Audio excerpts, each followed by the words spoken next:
Right then, let's talk about Sport Impact Summit. Why is this so important? Why will this genuinely move the dial, Sean?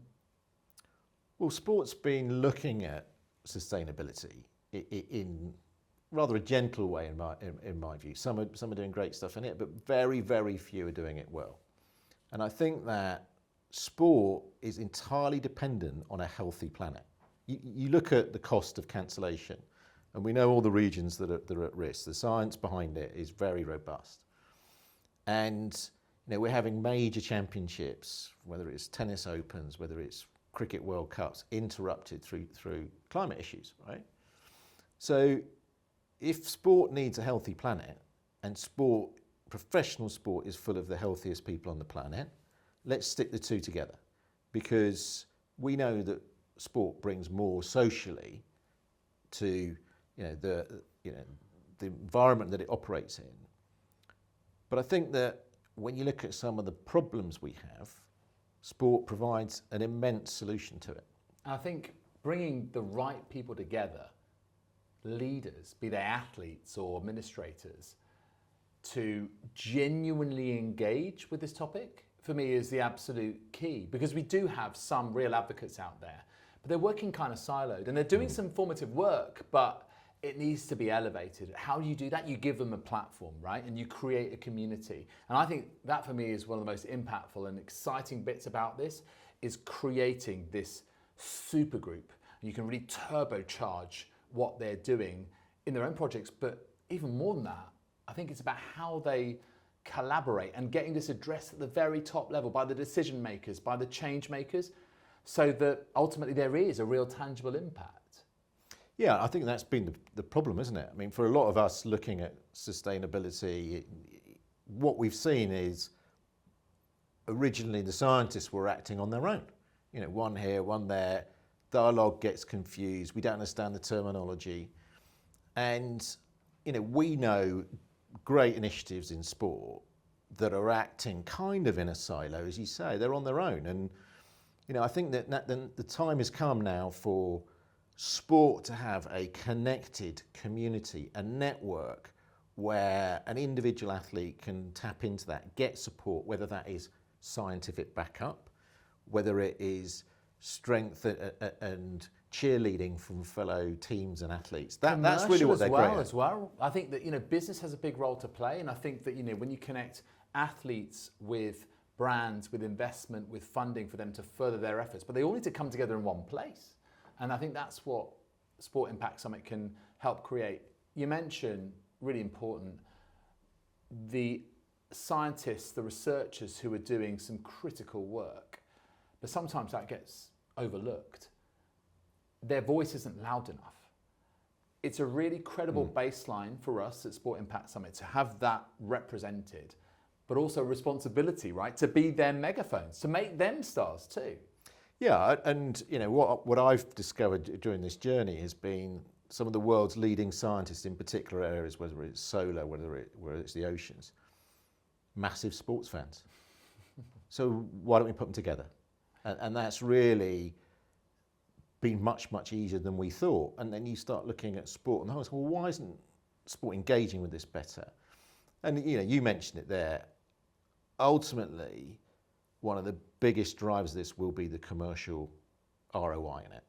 And that's where I think we're going to disrupt things. That's where the model starts to change, where your brand becomes more valuable because you're doing this brilliantly, where your fans better connect with you because you're helping them through the science or the storytelling. And that's where the power lies, isn't it? And you're representing back to them the values that they hold. I think especially with younger audiences, they hold sports teams, athletes to account. Do you reflect what I'm about? If not, I'm gone.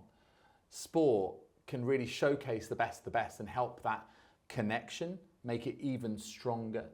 And I think, of course, sport has this amazing soft power, this huge cultural influence, the ability to unite not just itself, but have this outsized impact on fans, because they take a steer from teams, particularly from athletes, for how to lead their lives and what they should really, really value. Because we have an intense interest in, you know, what athletes find important and what they do off the pitch as well as on it. Yeah, and it's, you know, we were sort of chatting about how when you look at what your ambition is and what your goal is, to reach 1 billion people in 48 hours, you cannot do it another way. It's kind of, there's no other channel. And when we set that goal and when we started to build this series, funnily enough, the first iteration was, can we reach 1 billion people over the series? And then you start to look at who you get in the room and go, actually, I think we can reach 1 billion people in 48 hours. And then once you've got that as a goal, that's our scoreboard.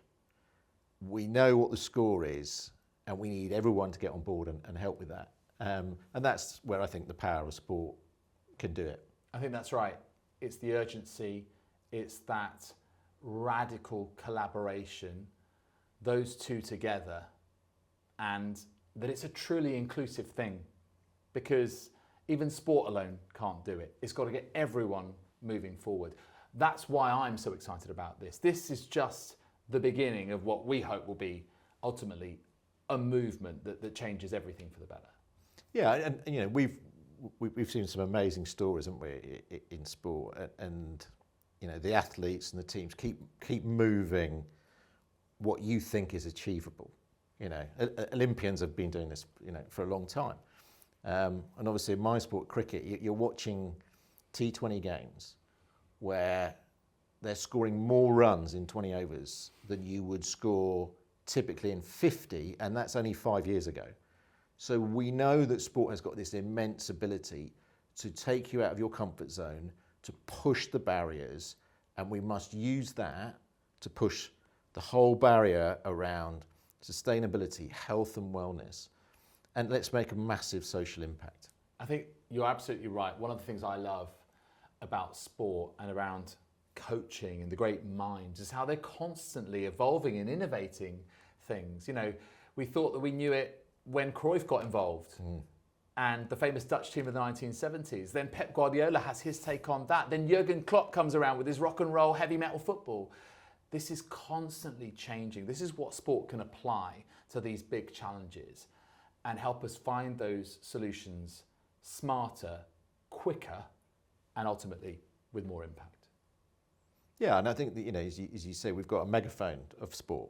We must direct it in the right way and speak with credibility, but speak with emotion. This is important, right? It matters.